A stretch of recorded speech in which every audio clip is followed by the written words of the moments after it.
This is sibuyanensis cross lowii, and this is the newest picture on one of the plants we have here.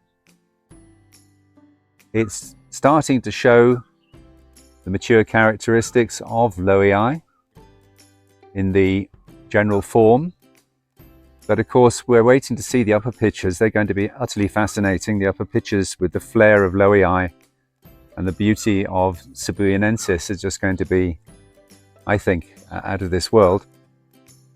So this picture hasn't yet fully coloured up. There's one here which is actually a little older picture and smaller, but exhibiting more of the coloration.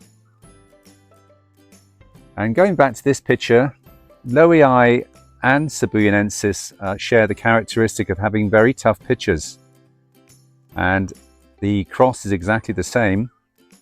Very hard pitchers. There we go. If I can try and show you with one hand. That's a very waxy, tough pitcher.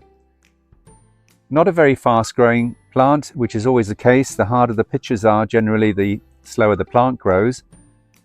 Sibuyanensis has one unfortunate characteristic in that it rarely produces more than a single pitcher per plant at any one time. Sometimes you get two, but it's not a prolific pitcherer. But the hybrids are much better. This plant's got 3 pitchers on it right now, and some of the other sibuyanensis hybrids we've got, which are older than this, have plenty of pitchers. So that fortunately is not a characteristic that comes through to the progeny when it's used as a hybrid parent.